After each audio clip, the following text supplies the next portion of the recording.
Questão de entrada e saída, então, dispositivos físicos, eles recebem dados de entrada e produzem dados de saída, obviamente é assim que acontece a comunicação entre os dispositivos, e serve para realizar a interface com o usuário, exemplo, um mouse, né, ou um teclado, enfim, qualquer dispositivo de entrada e saída. Impressora também é outro exemplo, tá? Existem N, né, a própria tela, câmera, microfone, enfim.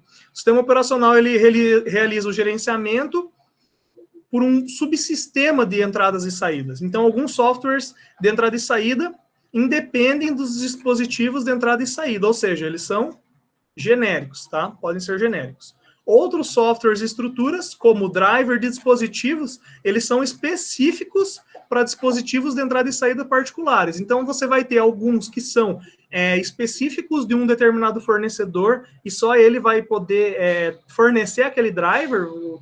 Você, às vezes, tem que trazer um CD com o driver para poder instalar ou baixar ele do site do fabricante. Outros são genéricos, que o teu próprio sistema operacional já reconhece, beleza? Já começa a rodar ali e ele tem aí a informação que ele precisa para executar, então, o seu dispositivo de entrada e saída. Questão de proteção. O sistema operacional, ele vai estar sempre, então, garantindo a proteção com relação a quem pode acessar os arquivos, os recursos do sistema. Geralmente, né, só quem é autorizado pode acessar. No Unix, há um arquivo de proteção binário, que tem 9 bits para cada arquivo. Então, ele vai ter lá administrador com 3 bits, membros de outro grupo proprietário com 3 bits e demais usuários com 3 bits. Cada conjunto permite dizer essas 3 informações. Se ele pode ler, se ele pode escrever, se ele pode executar, como eu já havia comentado antes. Então, por exemplo, RWX. Esse aqui é do primeiro relacionado ao administrador. Então, o administrador ele vai poder read, ler, write, escrever e executar. Aqui do segundo, o segundo é quem? Um grupo proprietário. Tá? Outros membros de um grupo proprietário. Então, eles vão poder read, ler, eles não vão poder write, escrever, não poderão escrever, mas poderão executar.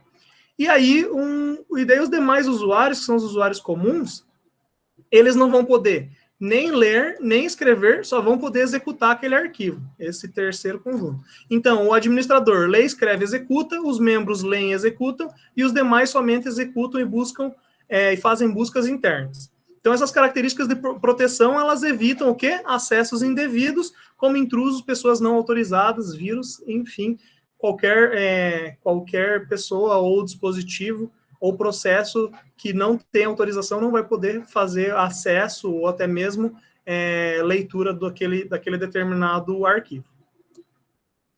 E o interpretador de comandos do Unix, a gente já viu também, o shell, né? O shell, ele é o nosso interpretador de comandos. Então, é aquela famosa tela preta onde você vai digitando comandos e dando entrada e ele executa aquela linha de comando que foi solicitado. Então, o sistema operacional realiza chamada de sistema a partir de códigos. Então, não fazem parte do sistema operacional. O quê? Editores. Então, quando a gente fala aí dos editores de texto, não faz parte do sistema operacional. Compiladores, montadores, ligadores, são os linkers, programas utilitários, todos os que vocês instalam aí não fazem parte do sistema operacional, interpretadores de comandos. Esses todos, eles são apenas ferramentas importantes para que o sistema operacional execute e torne, então, torne ele para que ele execute, então, as suas aplicações, né?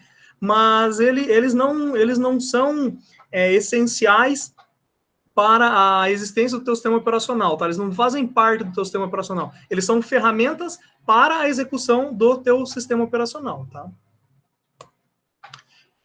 E quando a gente fala do shell, ele é o quê? O interpretador dos comandos que são passados a partir de linhas de código. Então, serve para realizar a chamada do sistema de modo intensivo. E o shell também não vai fazer parte do teu sistema operacional. Ele é um tipo de interface entre o usuário, além da nossa famosa interface gráfica que nós utilizamos aí com o mouse e o nosso desktop para navegar entre as pastas utilizando uma interface gráfica, né? Ele é uma interface de texto e o que a gente usa muito é a interface gráfica. Quem usa muito interface de comando, linha de código, ainda é o pessoal que usa Linux, tá? Então, o Shell SH e demais derivadas, CSH, KSH, Bash, eles vão dar suporte ao quê? Entrada e saída padrão pelo terminal, então o Shell a gente chama aí de terminal, né, para você poder fazer o envio de linhas de comando. Inicia emitindo um caractere de prompt, então a gente até chama prompt de comandos, né, como o cifrão aqui. E ao usuário digitar o comando, o Shell faz o quê? Cria um processo filho que executa o programa principal relacionado como um filho, e o Shell aguarda um novo comando. E o Shell permite navegar entre os diretórios. Então, quando você vai ali pelo prompt de comandos, né, o Shell, enfim, você consegue ir acessando as várias pastas que tem, os vários diretórios que tem dentro do seu dispositivo. E também permite conectar a saída de um programa, a entrada de outro, por meio de um pipe, tá?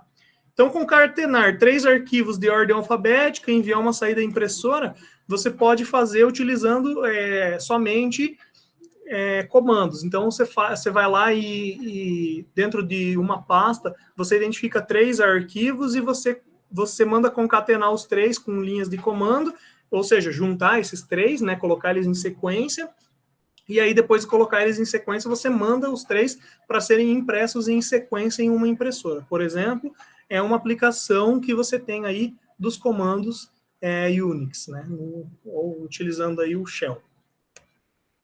Então, ele permite, dentro do Shell, que você vai rodar e vai permitir que a sua interface gráfica seja executada. Tá? Então, no Linux, você tem ao menos 2 interfaces gráficas, né?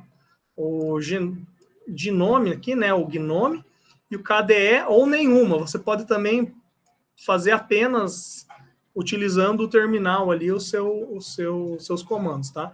E no Windows a gente usa o Windows Explorer. Inclusive, se vocês procurarem ali no gerenciador de tarefas, vocês vão encontrar o Windows Explorer lá como um processo que vocês conseguem fechar o Windows Explorer? Não dá, né? Se você fechar ele, você fica numa tela preta. Então, o que você tem lá de opção? Quando você pode fechar os outros processos. Mas esses que são, digamos, essenciais para execução aí, para aparecer pelo menos a tua interface gráfica, o máximo que você consegue fazer no Windows Explorer é reiniciá-lo.